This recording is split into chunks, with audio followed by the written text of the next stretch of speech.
I love how she's like closing the door, but she turns around and then he slips in as she's on the phone with him.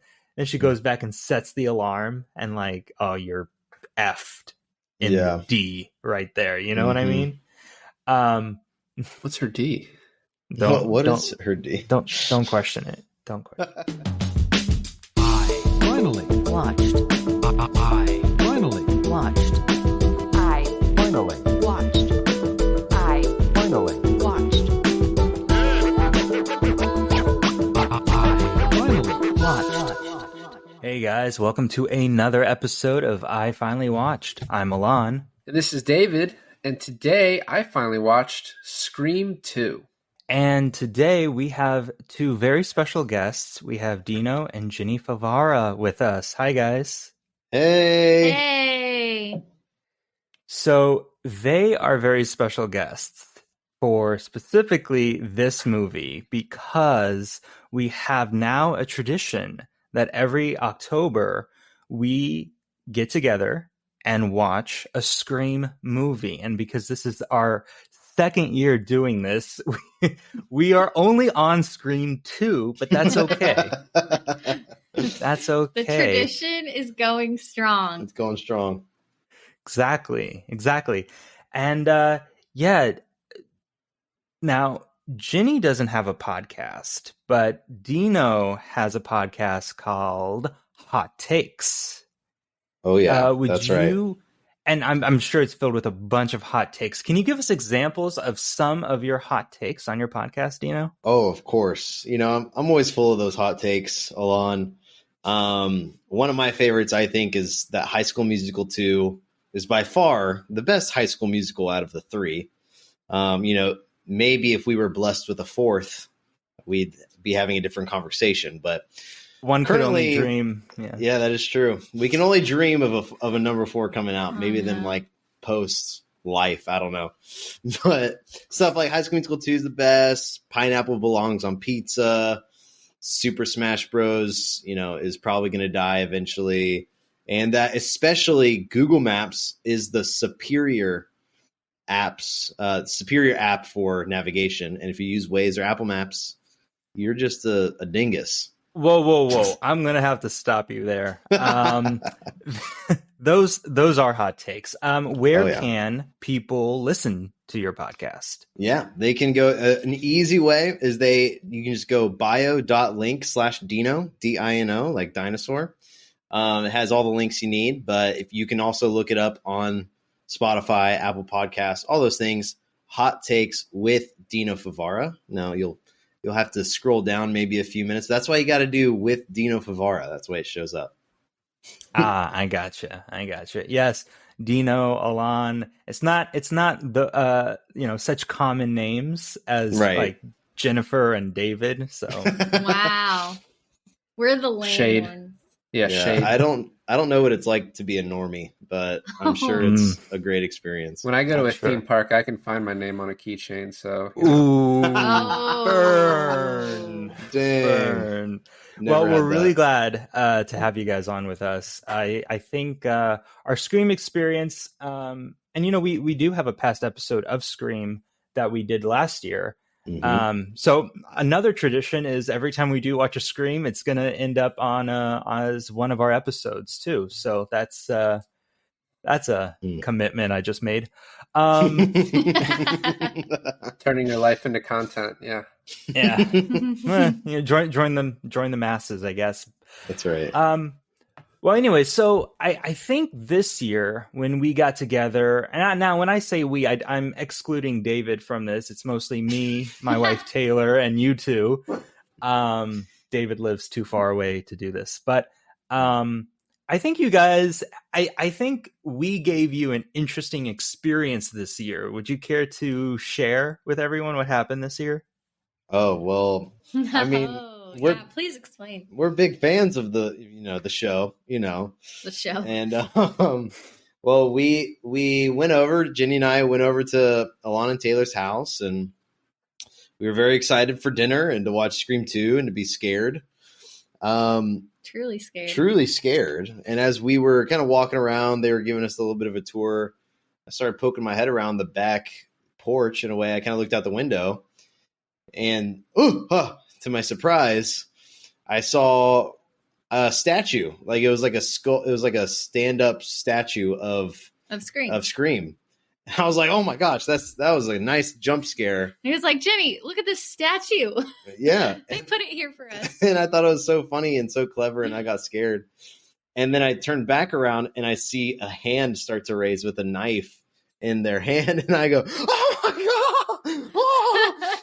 And I was like, It's not a statue. Jenny, get back! So yeah. that was my sister-in-law that we did not tell you was over. No, I had no idea. Yes. I love that you were like, well, we forgot to tell Dino and Jenny that our sister-in-law is here, so let's keep it a secret and actually do something with this. It was awesome. So yes, we were very scared before the movie even began. I could see Jordan just like taking the role a little too seriously and just like, you know what, let's start killing people. I'm glad she didn't. What's wrong with a couple stabbings? You know? Yeah. Would she be more of a Billy? Ooh. Matthew Lillard. Matthew Lillard, Mickey, or who knows? I hope not.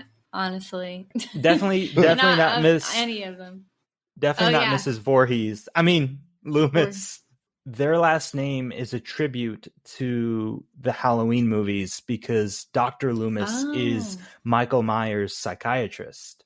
Oh my god. So yeah, I mean now we have like 4 killers within the two Screams we've watched. So that's right. You always have a partner.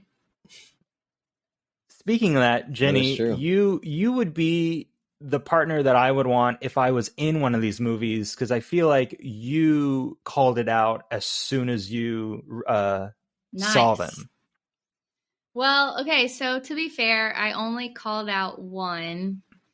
I did not expect Mickey. Was it Mickey? His name? Yeah, I didn't expect Mickey. Sorry, I'm bad with names, but I did not really expect Mickey at all because I thought it was going to be more of a challenge to guess who it was, and I didn't think it would be a friend again because that was in the first movie. So I kept that in mind, and then he was kind of off the radar for a little bit, so he was out of mind, and I think that's what the director wants you to do is to forget about this person so that it's a surprise. But I could see the reporter right away because she was new, so that's always a key. If there's a new character that has more than a few lines, and two, she just seemed really weird, and so you were like captivated by her interrupting the reporter Courtney Cox. So Courtney Cox's character, like she kept following her around. And so I was like, okay, she's being more than just a background. So she's like actually coming into the picture. And because she seemed weird, I don't know why, I thought, okay, they're going to make an outcast someone who's actually bigger than what she's portrayed to be. So she has like a lot more she has a lot of motive inside of her, but they're trying to make her look weak from the very beginning. So I was like struck by that.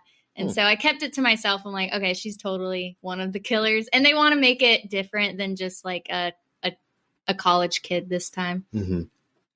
So I don't know if anyone else thought like me, but I just knew it had to be a little different than the movie before. So totally. Did you think that way? Yeah, I mean, I thought she looked suspicious, but I didn't. I wasn't ready to put my name to a claim quite yet. Did you think about her at all, Alon? No. I did think it was weird that they're giving all this like screen time to this like side character, but I really like the way you said it was her, because Courtney Cox walks out and obviously like with the look of she has someone behind her with a gun to her back. Mhm. And before Mrs. Loomis even comes out, Jenny goes, "Yeah, it's the reporter." So epic.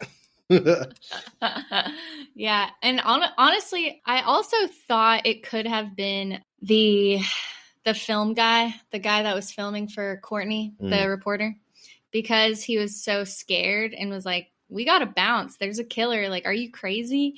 And for me, I thought, okay, they're trying to make him look innocent, and so I think he might actually be. So I got him wrong. I thought he and the mom, the other reporter, were in on it. So I like when you get to that scene where they have all these new people in the film class. You have Sarah Michelle Gellar, Joshua Jackson, and Timothy Olyphant. I was like, okay, you're introducing all these people, but I was going through like, so I thought it was going to be Dewey, and then I thought it might be Jerry O'Connell, and then I was like 40 minutes into it, and Alon is talking to me. He's like, "Yeah, so the thing with the blue pattern shirts," and I was like, "Wait, what the hell? What do you mean?" He's like, "Oh," and so then when you go through it, Randy and Jerry O'Connell, who's the boyfriend, Randy's the best friend, and then Dewey are all wearing that shirt at one point. I was like, maybe these are supposed to be the suspects. So that threw me off throughout. Yeah, me too. And then, Same. and then when the first one dies, you're like, oh, okay. Well, thanks, Alon. You ruined this for me. But I was also wondering, because this came out in 97, and the two people who end up being the killers are Mickey, played by Timothy Olyphant, and then Laurie Metcalf plays the reporter. And so Laurie Metcalf was a pretty big star at that point. She was on the show Roseanne, but Timothy Olyphant was like, hadn't done much before that. So it was interesting to have, like, I think it makes it obvious in retrospect when you have this huge actress who takes on what seems like a nothing role. A small role, yeah. But then at the same time, you have Joshua Jackson, who I think is like on Dawson's Creek at the time. You have Sarah Michelle Gellar, who's on Buffy. You know what I mean? You have these other big people that have come in here. So that's why, like, where I was thinking. And then I was going to leave this till the end, but I want to say it before Jenny leaves. So the script in this movie got leaked. Oh. What? And really? Yeah, and so they rewrote the ending completely. So the original killers in this movie were Jerry O'Connell, the boyfriend, and Hallie, her best friend.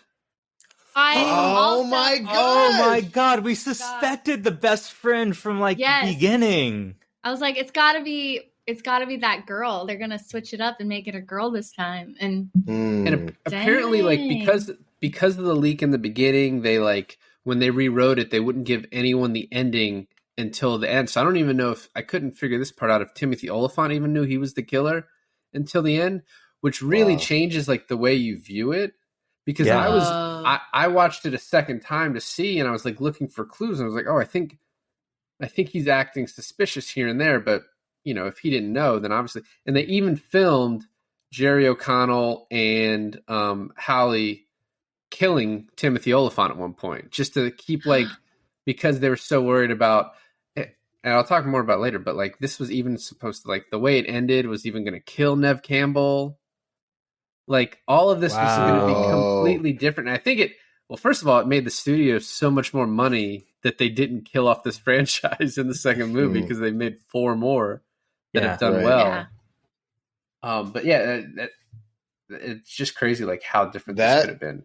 Yeah, that's absolutely wild. That kind of, in a way, that makes me think about another movie about American Psycho. The scene with Willem Dafoe and Christian Bale, where, you know, they're having that conversation. And I heard like a story. I don't even know if it's true, but it seems like it. But they had Willem Dafoe and Christian Bale do that scene like 3 times, but they had them film in different ways. They had one where Willem Dafoe played the scene knowing he's the killer. There's a scene where he played it thinking he's the killer, and like a scene where he like was completely oblivious, and they just like spliced all 3 together and it made the scene so conflicting because you're like, you can't figure out if this guy knows because this guy also doesn't. It like made it super interesting. Oh, no. So that when you say that, David, that's what it makes me think of is like it's almost kind of genius that they had it slip almost. Well, I'm glad that they didn't have the boyfriend be the killer because Yeah, So I think that would obvious. have just been too much. Mhm. Yeah, boyfriend back to back. She's never going to trust again. yeah, literally. Yeah, but you would never expect it, right? If it Yeah. was the True. boyfriend back to back, and then the third movie comes around, and then they switch it up on you, you know? Hmm. Yeah. That is true. What Let's if not they talk just about the kept third it the one. boyfriend all 5 times and then they just keep making you think that It's surely not. not this time. Surely not. Every time. Every time. real Yeah. Sydney real becomes quick. a lesbian. She becomes a lesbian. The Just to girlfriend avoid- In kills the her. 5th movie. Just to avoid having to deal with this anymore. Dude, I just become a celibate at that point. Like just write off all other human contact. At that point, Um, you have to. One thing No that more that trust. was interesting to me in the movie is when Dewey told her, and he was like, "These people get off on already being someone in your life, right? Mhm. So it's probably already someone that you know." And she's like, "Yeah, I'm prepared for it." I wonder if mentally she's just like, if it's my boyfriend, if it's my best friend, like I'm ready just to kill him. Like if Yeah. it needs be, right? Like you have to have that Mhm. mentality at Wow. some point. I'm interested actually in to think that why David thought it was Dewey at all. Yeah. Oh, I was just going off the. I was like, they're gonna try and trick us. And if you think about it too, I mean, when you watch these movies, you're basically trying to be a detective, right? You're trying to figure it out. And I was just like, I was also like, they're once again, they made it fairly obvious that they wanted you to think it was Jerry O'Connell, the boyfriend. And I was like, you know, they have these pan in shots where they show his face. So I was really just like, I thought I had remembered Dewey having some kind of weird part in this, but it honestly, his loyalty to Sydney, it just doesn't make sense. Like if they ever Yeah. do in 3, 4, 5, or 6 make him the killer, it's just kind of illogical. It doesn't work. And the same with Randy, right? You could see Randy have snapped because he's in love with her, and I think they wanted you to think that a little bit. Although they didn't play that up as much. But I was really just trying to think outside the box. And this is like a little bit of getting into it. But so the first movie takes place in California. And this next movie takes place in Ohio. And somehow the day after these murders at this Ohio college, Mm. Gale shows up and Dewey shows up. They got like direct flights to this like small city in Ohio from California. Yeah. That's I an was like, this interesting doesn't point. make I any didn't think about sense. that. Yeah. Don't think about didn't- it too much. Yeah. Well, I thought they suspected didn't they suspect things? Like wasn't something going on at that point? Like wasn't there a murder at that point and they came to protect Sydney? They came after the murder of of Jada Pinkett Smith and Omar Epps in the movie theater, but Mhm. it was the Oh, yeah, next yeah. day. Like, how did they get there so quickly? That is funny. And that's one thing I want to kind of talk about systematically towards the end of this episode is who do we all think was who in each murder through the movie? Was it Loomis or was it Mickey? And I don't want to go too much into it now, but that's definitely something I want y'all to think about when we talk about the plot. So yeah, I mean, Jenny, I know you have to go, but you're more than welcome to stay. But I think we should get into it. Yeah. Let's get into it. Okay. You want to stay, Jenny? I will have to go, but I think Dino has really good thoughts, and I really am so appreciative of you having me on. Okay. Bye, Jenny. Bye, Jen. So I think it's pretty funny the way this is started because I think like one thing you could say about the first one is it's like it's obviously like a fairly white cast. So starting with Omar Epps and Jada Pinkett Smith, I think is really funny, especially with all the jokes about like, I want to go see, why are we going to see all these white people? Let's go see the Sandra Bullock movie. And he's like, oh yeah, Miss Ethnicity right there. Like all that stuff is so funny to me in the beginning. Honestly, I did not recognize Jada Pinkett Smith. Me neither, dude. I didn't either. I knew like, some. Yeah, uh-huh. She was familiar, but I couldn't put a name to the face. Yeah, whenever her name came on at the end, I was like, that is it. That's who I was like, oh my god, she looks so familiar, but I couldn't figure it out. And then of course I know Omar Epps from House, the show House. That's what Omar Epps wants to be known for, is House. I don't know him from anything else besides House and this. Yeah, I know him from House too. He's been in okay. But House is what I've seen him most in. Yeah. God, what a good show House is. Let's just talk about House for a second. No, I'm kidding. Yeah. So we start off on basically Courtney Cox made a book about the happenings of the first movie. It got turned into a movie called Stab, very original. I would have loved the title for it to become Scary Movie, like the original was intended to be called. But it's Stab. And then we have a perfect, like, shot for shot remake of the first scene with Drew Barrymore in the first movie. And I was like, more of this, please. Like, I want to see a whole remake of what the movie thinks happened in the actual happenings, you know? You just want to see Heather Graham naked, is what you want to see. That's what you wanted. You know what? I would say unnecessary shower shot, but not unnecessary shower shot. I liked the device of handing out the masks in the beginning is obviously like a really smart idea to set this up. Apparently the woman who hands out the masks is just like a contest winner for MTV. They ran a contest and so she got to act in this movie, which was like shit that doesn't happen anymore. What? That's awesome. I think what I love about the Stab part of this is like it's a perfect fake movie. Like it's great, but also crappy enough.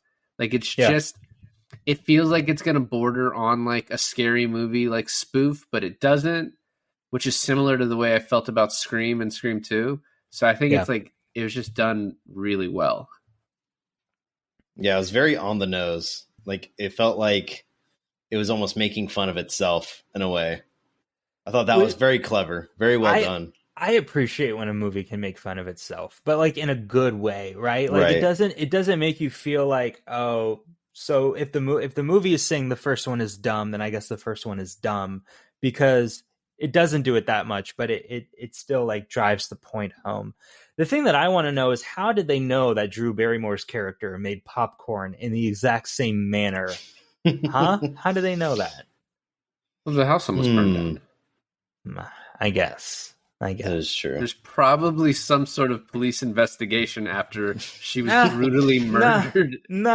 If you think too much about it, it totally makes sense. So let's not do that.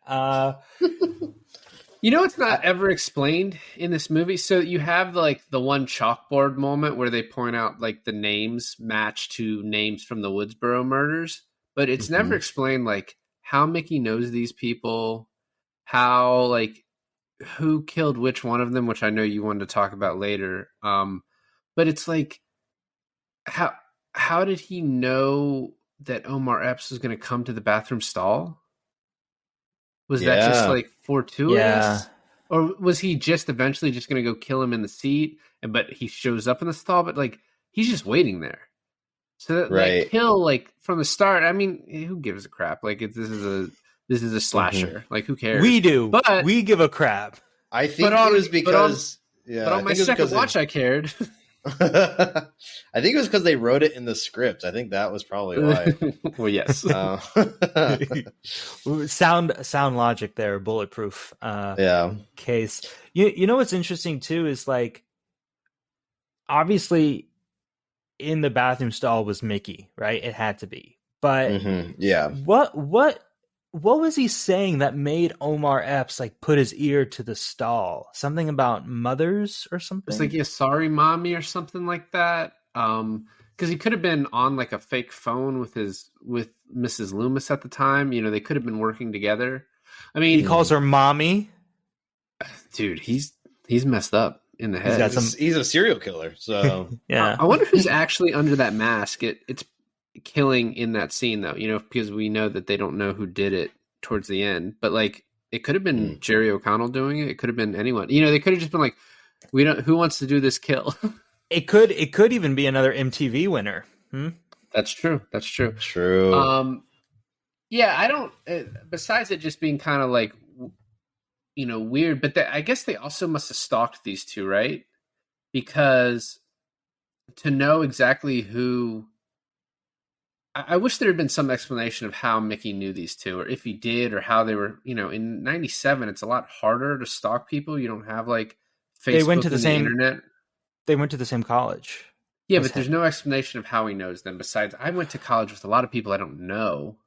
Yeah, but another thing that you think about is he could have been in the line behind them. I mean, everyone was wearing a mask, right? So he could have been anyone. He could have been sitting right next to them the whole time. That's how he knew he got up to go to the bathroom. But he chose them for their names, right? So he has to be stalking them somehow. There had to have been a lot of planning in this for them to like, you know, the stall scene. I will say right after that, the fake out where Jada Pinkett Smith like walks into the theater and you see a side door. You're like, oh, dude, he's going to come out the side door. And it's Omar Epps. I thought it was really good. Yeah. Yeah. It was a weird moment. I know. I think I'm going to have this every single time I watch a movie earlier than 2007. But it was just so strange seeing college students without iPhones. I don't know. Or really even like, the fact that a cell phone was so rare that, you know what I mean? It was just a very strange. It was very strange experience. One of my favorite lines from the first one is when Billy Loomis gets arrested and he's in the police station, and the cop is like, "What are you doing with a cellular phone, son?" And he was like, "Everyone has them." Yeah, all the cool kids have them.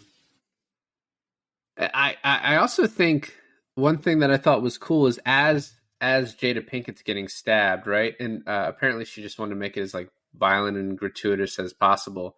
I was like, the way this theater is set up and how like rowdy the crowd is, it's like no one's ever going to notice. And the only way they noticed is she like went up in front of the screen and was like, "This is my moment."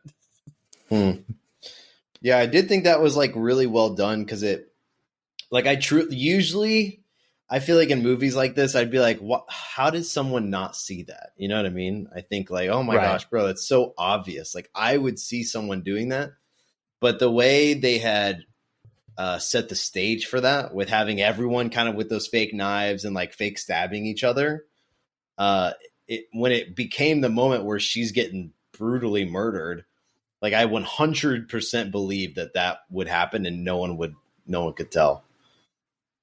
Yeah, no, 100%. And I think now you can't even get a theater that rowdy anymore. Unless you're going to see like Rocky Horror Picture Show, because they'd have security in there so fast. Right. But it was the 90s. You could get away with anything. You could get away with murder in a movie theater in the 90s. Literally. Well, do you remember when, I know this is kind of a little bit off topic, but you remember like a few months ago when the Minions movie came out? And everyone wore suits. Suits.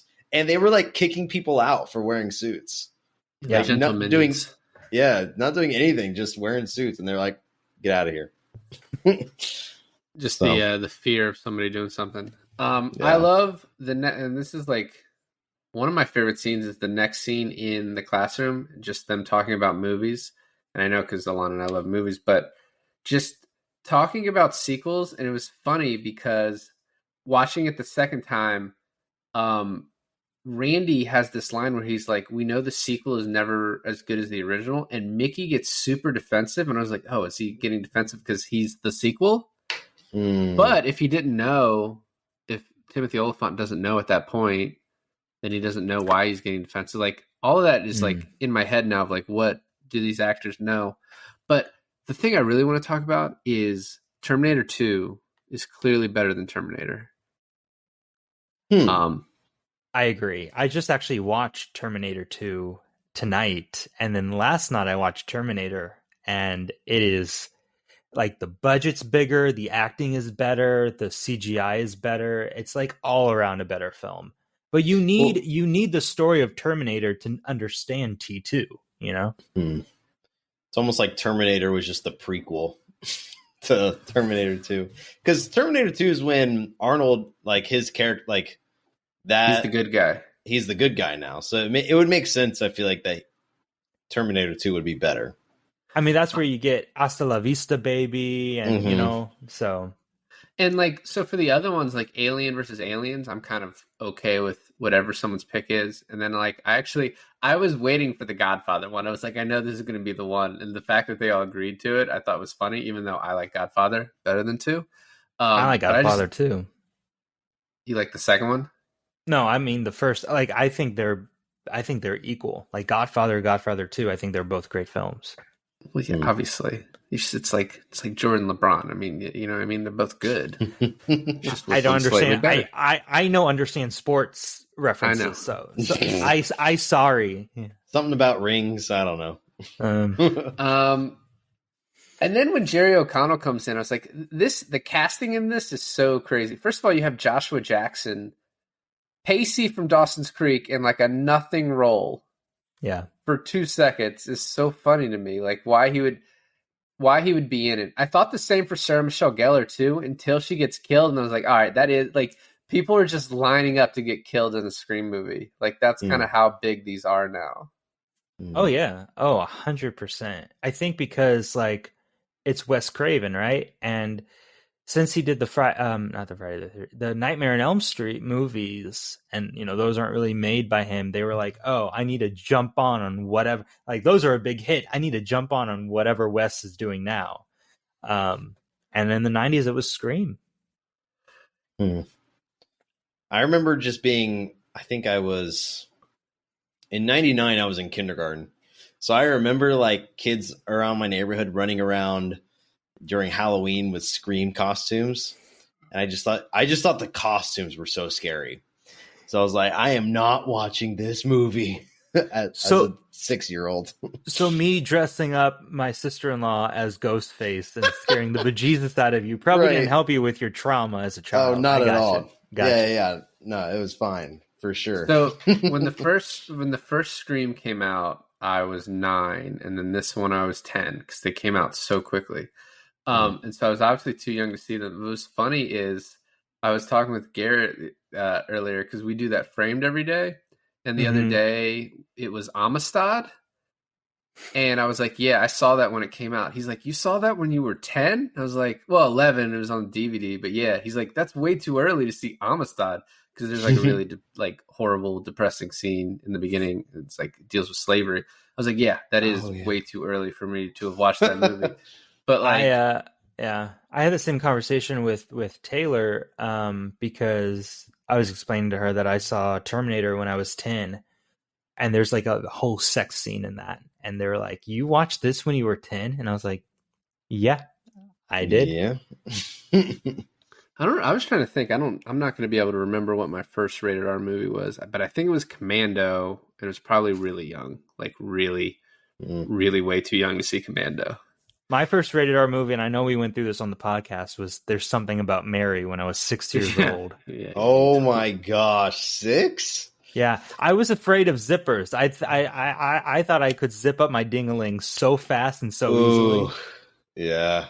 Yeah. I don't remember my first rated R movie, but I remember my first PG-13 movie was Spider-Man. That was my first one. How old were you? Whenever that came out, was that like 2002? So I was probably, that was second grade for me. So maybe like 9, 8. Yeah. It might have been earlier because I think like 03, 04 was Spider-Man 3 maybe. I can't remember now. They came out pretty quickly. Right. Getting back to it, because we're like 5 minutes into the movie. But I do love the crank call too at the beginning because you get the whole Ghostface voice, and then it's just like there's so many crazy good fake outs in this movie.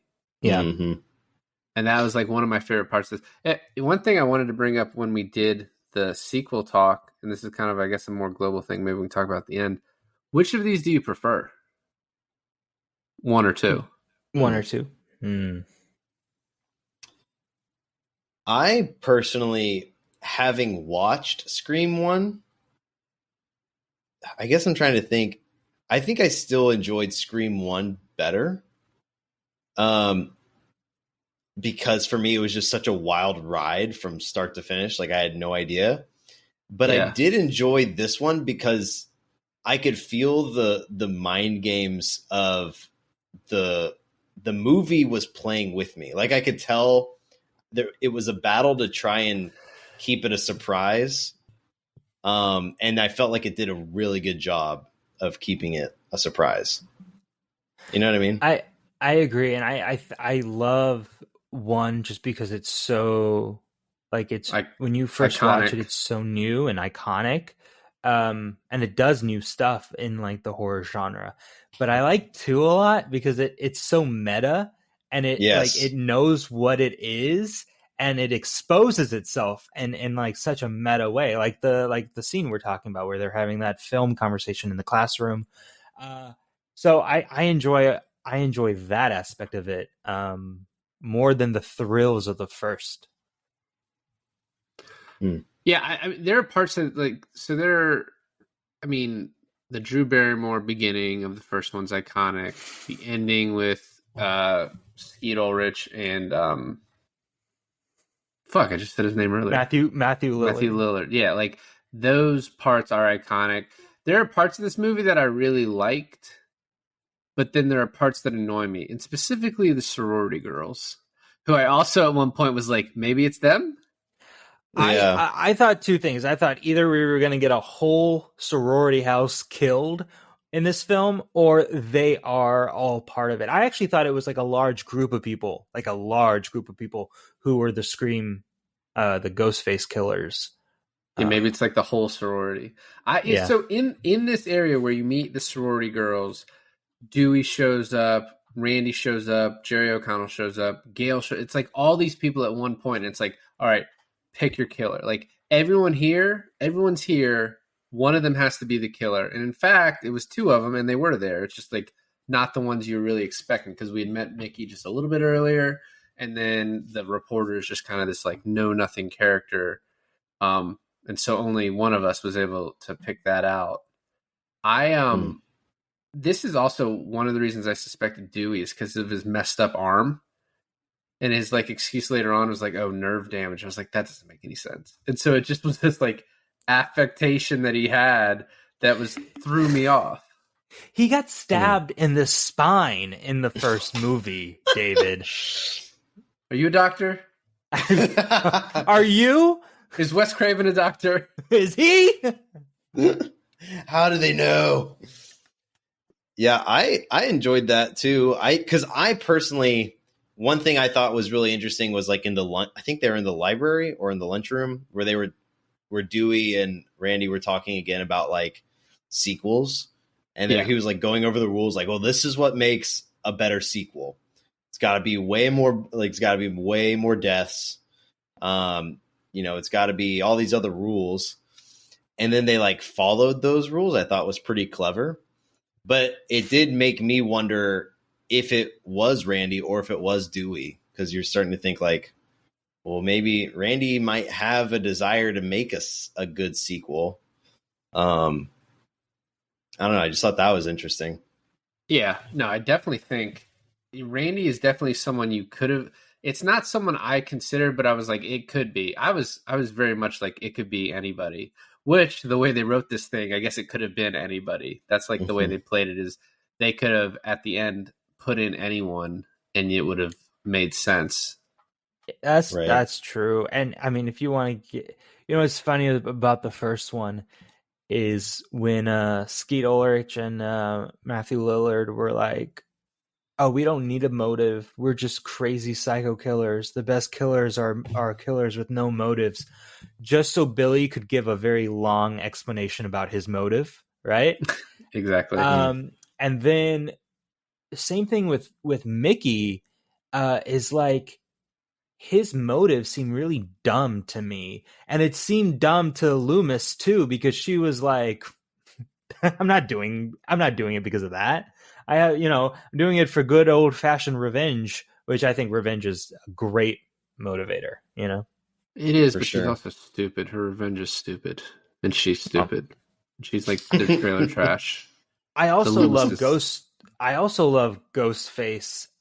Like no matter who it is, because it's always it's always anybody could be behind that. So it's not like a Michael Myers who's so direct and focused and strong and like almost to a military capacity, right? And so when Ghostface is chasing Sarah Michelle Gellar all around the sorority mansion, they're tripping over desks, they're getting hit by doors, they're getting thrown vases at, and they're like succumbing to all these obstacles, but they still get their kill in the end. And I think that kind of makes it great, Yeah, it definitely adds like the rawness to where it's like I feel like anyone could trip over a chair. Like I probably Right. would do that if I was trying to murder somebody. So I think personally, like kind of getting back to your question too, Alon, of like who killed who. I feel like Mickey was probably in the sorority house because he had to throw her off the building. Like I'm not sure if the mom could have done that, but then I think the mom in the end even says like she's the one who grabbed Randy for the kill because he was kind of like ranting about how Billy was an idiot, Yeah, I think she's probably the only kill. Is Randy for her. I agree a little bit along with what you're saying, but what I noticed in this movie that I think is really well done is Ghostface isn't portrayed as Michael Myers. He's not portrayed as this face behind him. Like you don't know who he is. He almost doesn't seem human. When Ghostface is killing someone, he's falling all over himself. They're actually like, I rewatched Scream 1, but like I watched Scream 2, then rewatched Scream 1, and then rewatched Scream 2 again. They're really bad at killing. They're like kind of buffoonish when they're doing it. Yeah. And like there's also this I really like they did this in Scream 1 in the Drew Barrymore killing where they show from her POV. And then when Courtney Cox is like hiding from Ghostface in this one, they do this really cool thing where she is hiding, she keeps moving deeper and deeper, and she sees him, and you can see like him looking, and he can't find her. Like it's really cool to see. Like, oh, it's just a dude behind the mask, and like so this, you can beat this person. Like they're not omnipotent, they're not omniscient. They're like, it's not an actual ghost. It's just a person. Right. No, I think, and then when they do at the end, it's a much more satisfying ending. Until the next one, right? Because these are never going to end. They make too much money off of it. So let's get to Sarah Michelle Gellar's killing. I think it's really well done. There's a bunch of fake jumps, which I think are cool. But, she does the classic mistake of running upstairs, which they all do, even though they say they're not supposed to. Like, Sydney in the first one is like, yeah, they're all dumb. They run upstairs when they shouldn't. And even Sydney runs upstairs. Like, obviously sometimes she has to. But, like, Sarah Michelle Gellar immediately upstairs. Just immediately. Now, her character name is Cece, right? Yeah. Okay. I'm just trying to keep track of everyone. Yeah, and she runs upstairs. It's kind of smart with what they did about like the jump scare with the other sorority sister that was already in the house.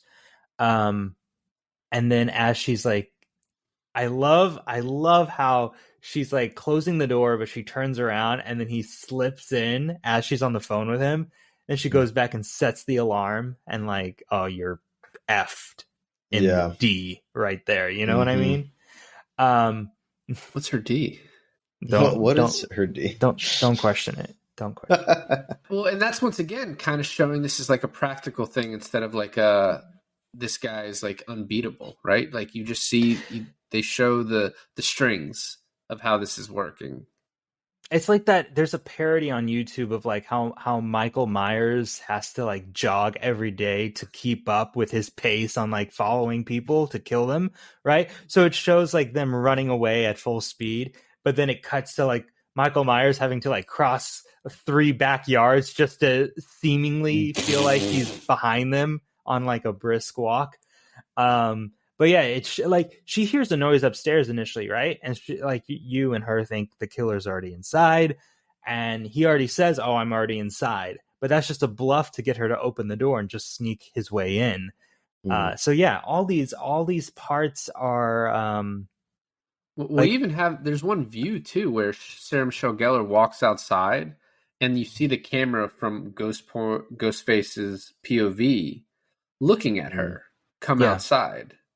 So like the whole time the movie is letting you know how this is working.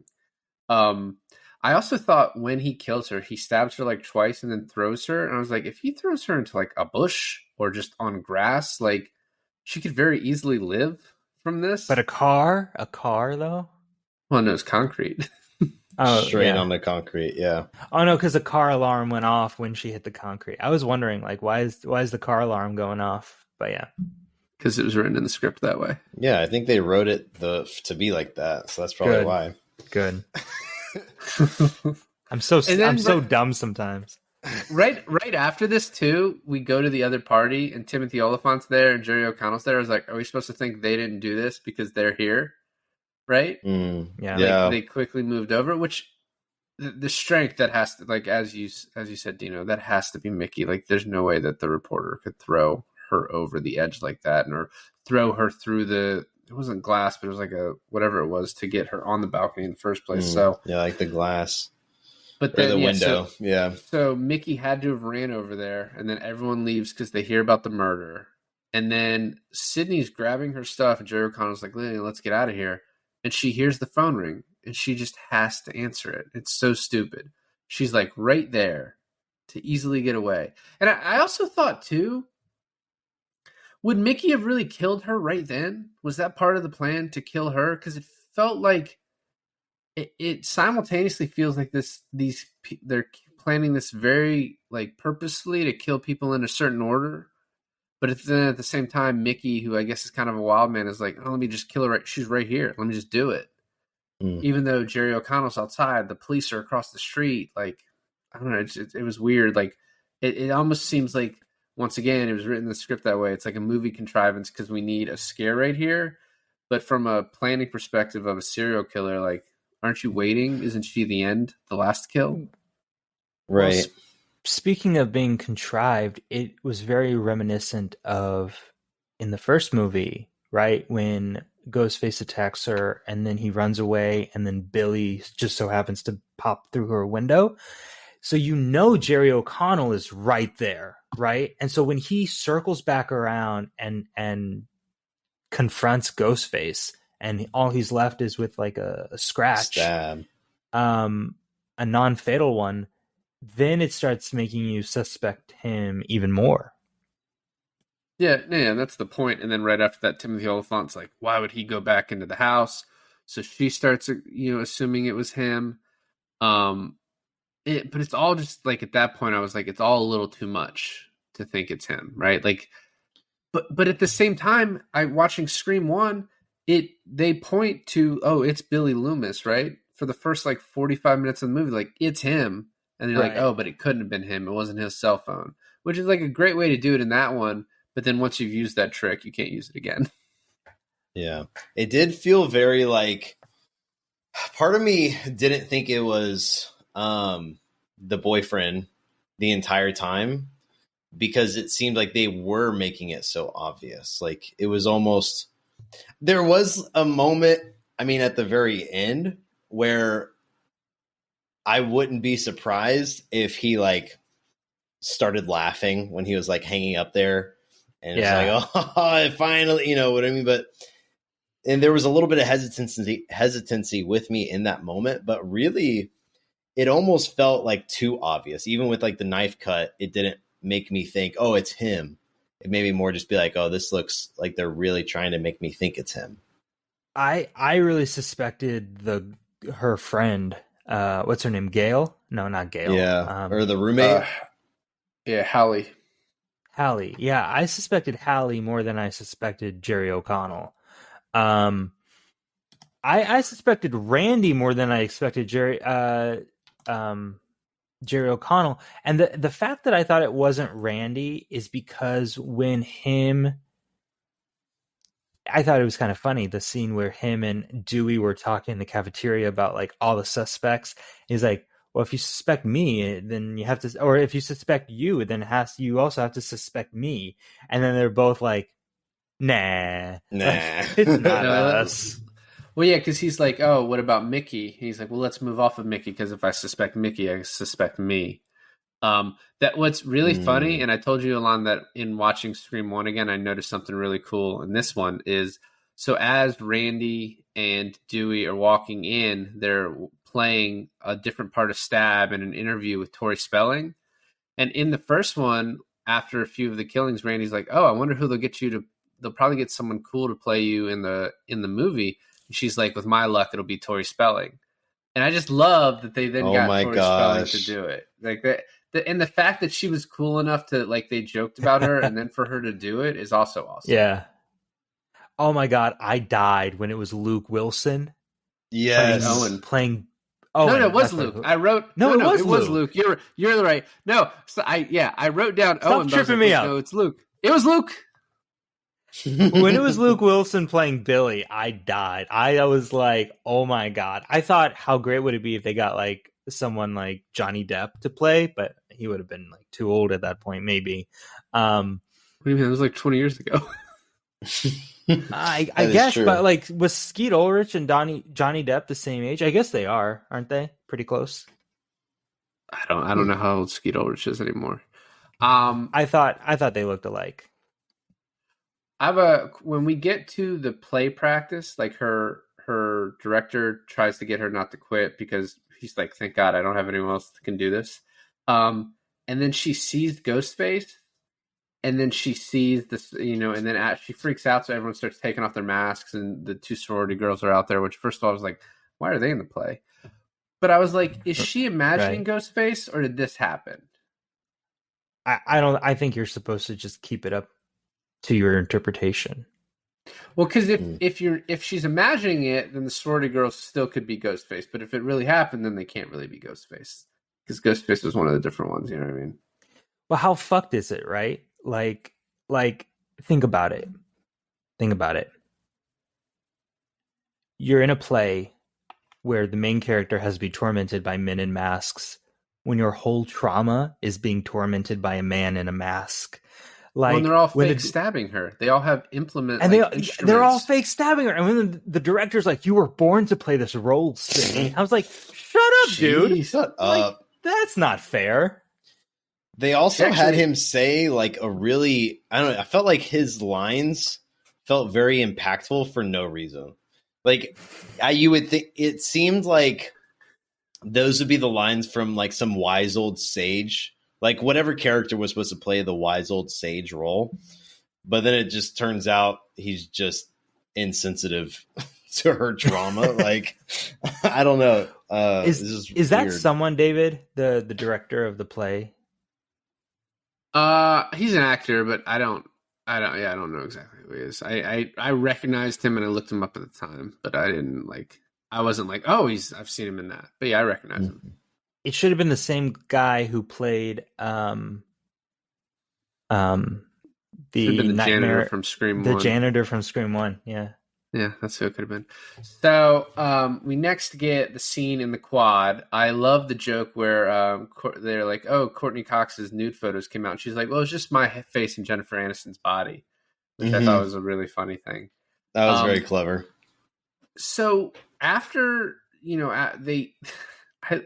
they're like, they get the call from Ghostface, and he's like, Randy, keep him on the line. We're going to go look for people's cell phones. I was like, you're such a bad cop. That's not going to work. Like, Ghostface is clearly hidden. You're not just going to see him walking around talking. And then when Randy gets killed in the van, you see the shoes, right? And this is obviously like a red herring, and I knew it was going to be at the time. but they show the shoes walking away and they're like black shoes. And then the next scene, Cotton corners her in the library and he's wearing black shoes. And also during that scene, Joel walks up wearing black shoes, like the exact black shoes. And I was like, oh, they're just screwing with this. Cotton is such a red herring. I never suspected him at all, even like 1% the entire time. Not even a little bit. I was like, if he, because the whole time you're just like, we know he hasn't killed anyone. So why did he decide to do it now? Which in the original movie, it was going to be Jerry O'Connell and Holly, and they were going to kill, Gale, and then they were going to turn on Sydney. But Cotton comes in and kills them, right? But then Cotton's like, you know what, Sydney, you ruined my life. So then he tries to kill her anyway, and then they end up in the end of the movie killing each other, and that's how Scream ends. And I was like, you guys are lucky that got leaked because that's a horrible ending. Yeah, I do not like that at all, actually. It just makes no sense. Mm-hmm. It's just like, oh, we just want maximum kills. Just everyone dies. But it's like, it's horrible. I'm just trying to think, like, killing Gale takes out half, like, who's left then? Dewey? Dewey's the only character left in the whole movie? No, Dewey died too in that one. Oh. Everyone died. That's kind of funny, actually. That's kind of funny. Yeah, it is, but it's also like, why are you killing the golden calf? Like, you know what I mean? Like, just let's keep the good times going. Right. And now that I'm like watching these movies too, it's like I don't want to attend on 2. I want to watch 3 next year. I want to watch 4. Yeah. So yeah, we get Cotton in the library. The instant message thing happens at the same time. So they're just like, all right, we're gonna take Sydney somewhere. And at the same time, I have to say, those 2 cops that were hired for her bodyguard are the worst bodyguards ever in any film. They seemed good in the beginning, and then they weren't. They were not just good. stand in the corner here. They're like, in AIM, we should split up and investigate. Like, or leave. Just leave. Like, this person's not going to get caught by you. Just check the students in the surrounding, like, 10 feet. Yeah, so they decide to take her, and at the same time, Jerry O'Connell's, like, seeing her off, and then you see these shadowy figures in the background. I was like, all right, what's that? I mean, is Ghostface going to kill him right now? But then when you see the next one, it's like, oh, it's his brothers. And, like, that's a pretty cool little fake out again. Mm-hmm. Yeah. And at the same time, Dewey and Gale are like, need to find a VCR, which leads to like this whole other thing. This is basically the climax or the beginning of the climax of the movie. Sydney's trying to be taken away, and I was like, oh, that's like when I was watching that part, I was like, oh, how is this going to go? She's going to be taken to some like isolated location. But then you're right; those cops have to be horrible because Mickey just overpowers both of them in a car. Yeah. That's wild. Just horrible. And kills them. Yeah. And I do love so Ghostface gets in the car, but the one cop is on the windshield, so he crashes it. And I love the setup of they're in the back of a cop car. One side is trapped, so they have to crawl over him. And it is a little illogical. I don't know what. Maybe you can just say that Mickey's just screwing with them, right? He allows them to climb over them, only to then sneak around and kill Hallie because Sydney once again is like, I have to go back. And it's like, why didn't you kill him when you had the chance? Literally. That scene, I can tell you what. Me, Taylor, Jordan, my sister-in-law, Dino, and Jenny, we were all like at the edge of our seats when they were crawling over him. I mean, talk about building suspense. It's like, I don't know why that scene isn't talked about more, about like suspenseful scenes, because that is a killer right there. It was very impressive because I could physically feel that tension of, okay, one, just kill him. Like, why don't you? There's a gun. Like, just kill him. But also that tension of like, I want to see who it is right now. And I honestly, Like, let's just unmask him right now. Like, do it. Just do it. Because that's where the fear is. Isn't like if you could see if someone was asleep or not, it's not as scary. I mean, it still would be. But the fact that you can't see their eyes, you know, what their face looks like, you just see this, like, there's that close up of just the mask. Yeah. And you could just feel uncertainty, you know? Knowing that Haley Holly, or whatever her name was supposed to originally be one of the killers, I wonder if that scene was shot after or before it got leaked, because Sydney was far enough away from her that it could have been a fake death, right? Like the other killer is working with her to kill her in a fake way, and then the reveal later on, oh, she's alive this entire time. Because the way it was is kind of weird because of the distance that she was. I mean, that kill was so far away from each other, anything could happen. At that point, right? Like, well, yeah, and they've used fake blood before when they fake killed Billy. But I was like, how like logistically, how did he even get out of the car and get around to that side?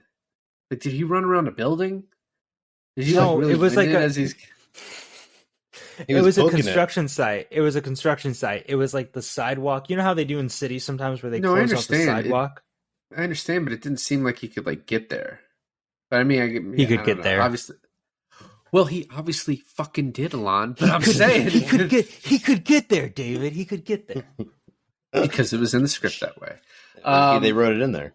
Yeah. So the other thing going on is with Dewey and Gale, and you know they're having like a makeout scene, but then Ghostface shows up because the other TV turns on, and I'm like, Dewey, why are you leaving her? Like she's down there. Okay. There's two of you.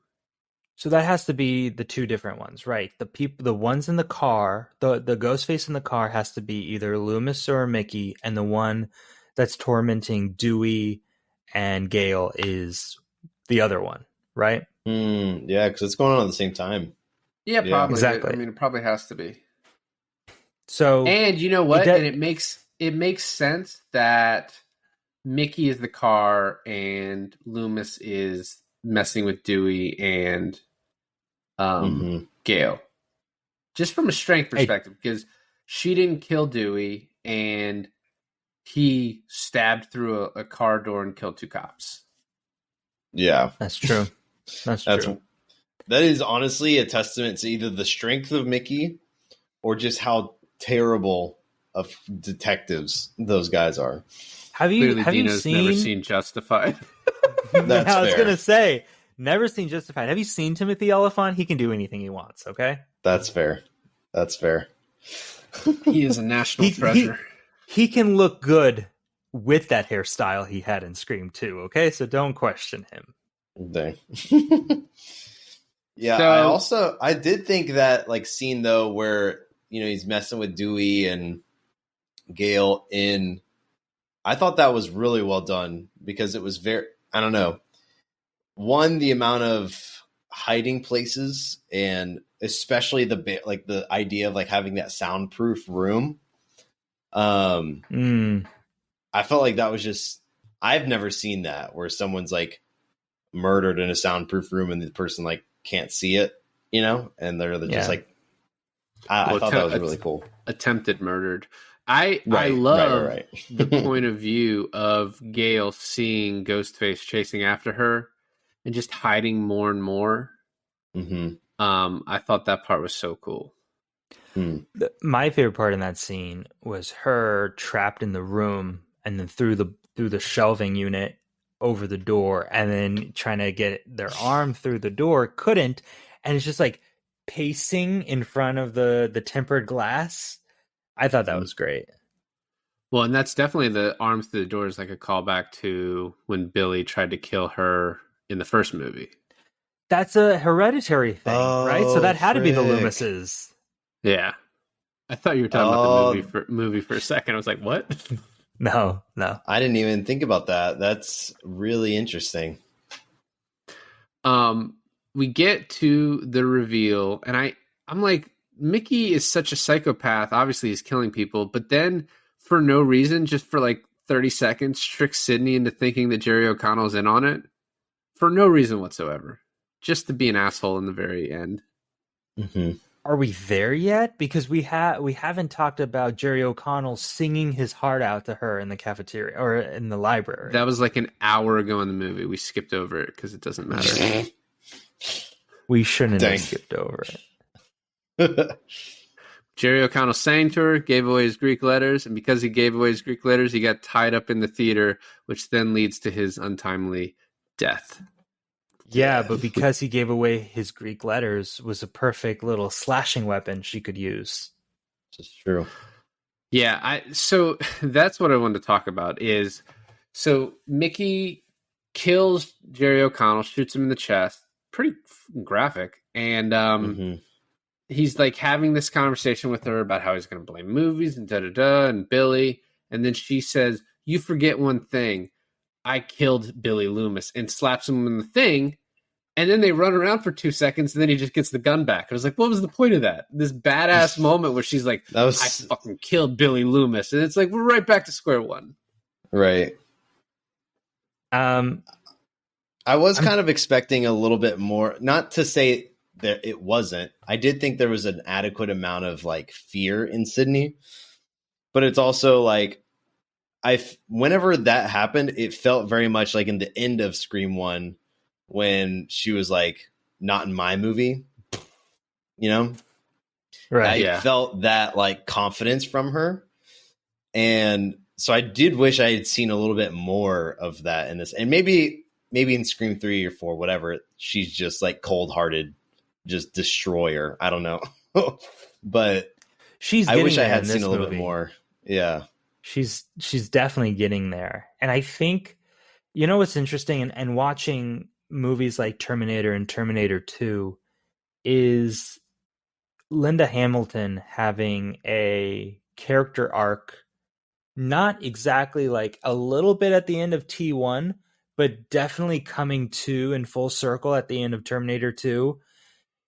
So character arcs that happen through a franchise are always interesting to me, because you might not get that direct satisfaction by the end of, like, let's say Scream.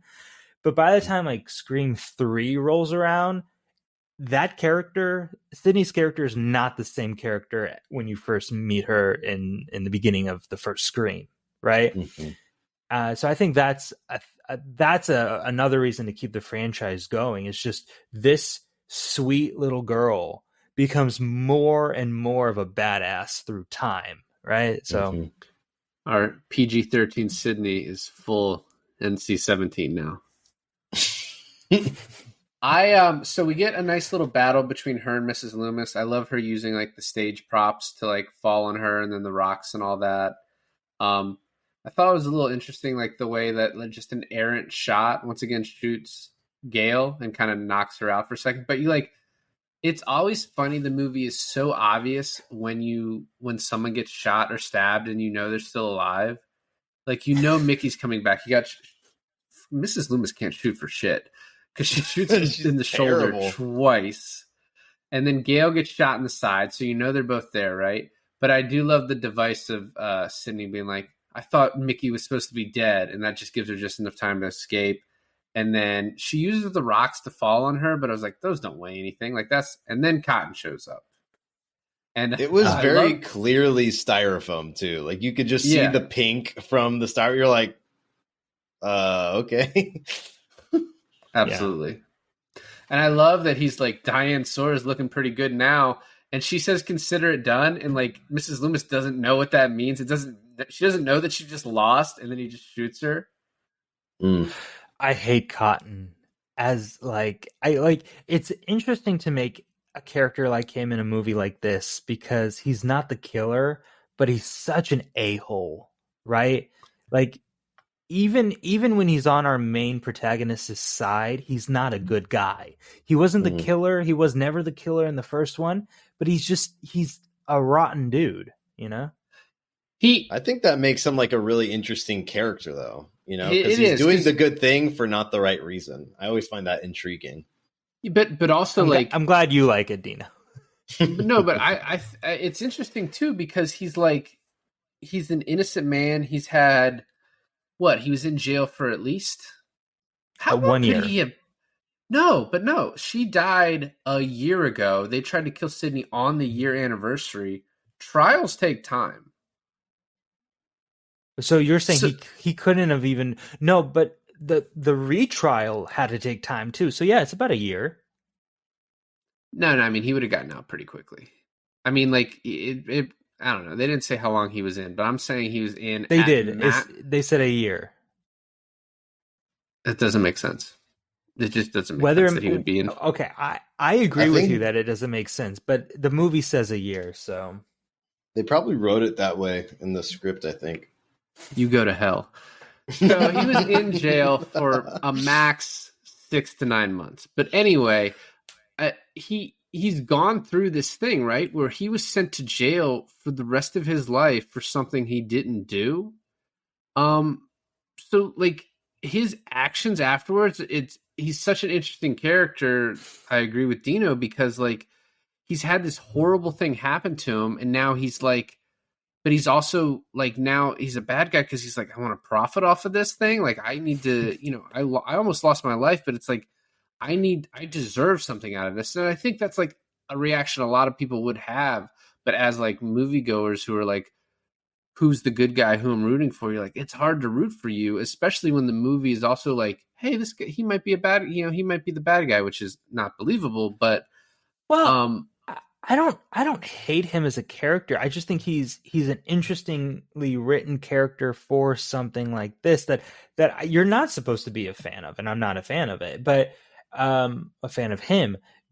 But are you to tell me that if she didn't agree to the Diane Sawyer thing, he was just going to all of a sudden be a cold-blooded killer right then and there? I think that's bad writing.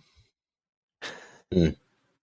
It doesn't. That part just doesn't make sense. I do think he has the best lines at the end of this because after he shoots Mrs. Loomis, he's like, "Wow, that was intense." And then Gail, we get the final scare from Gail, and he's like, "Oh, Gail reporting from the trenches." She's like, "Shut up, Cotton."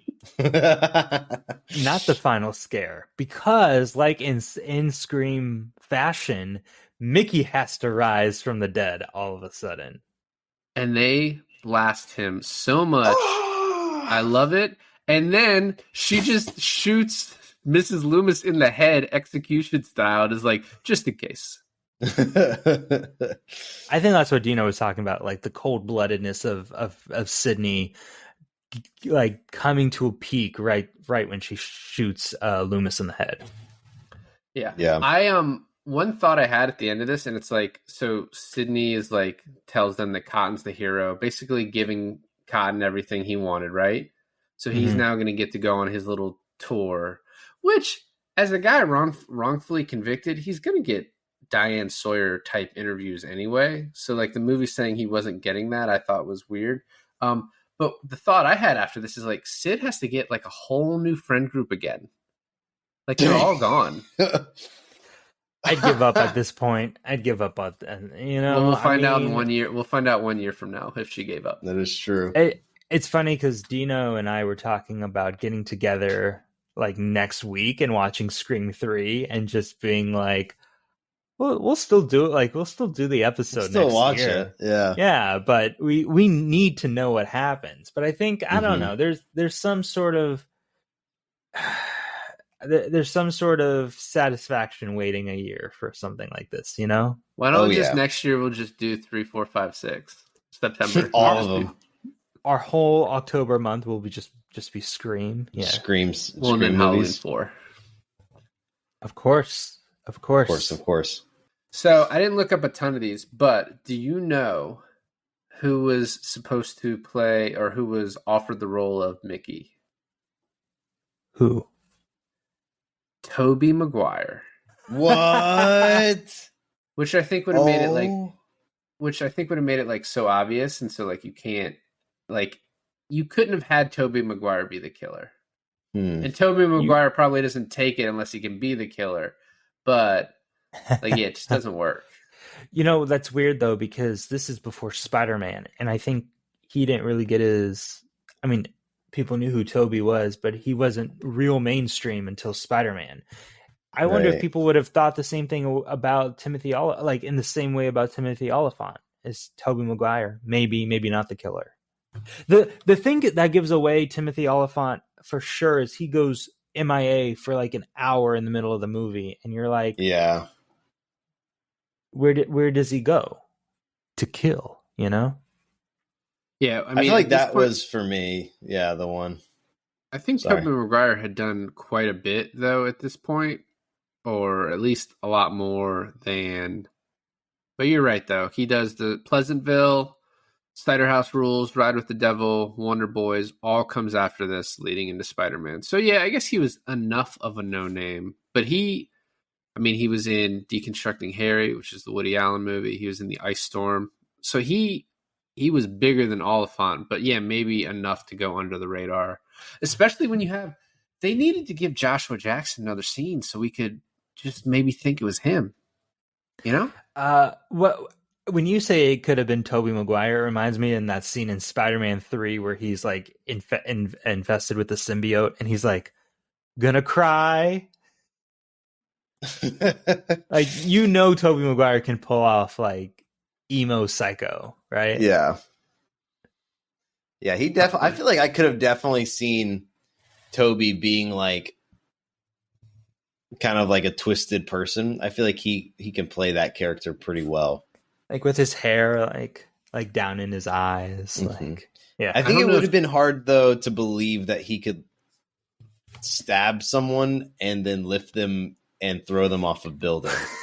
I mean, there's movie magic for sure, but it would have been a little bit difficult for me to believe it. Oh, he killed Willem Dafoe pretty quickly. That's fair.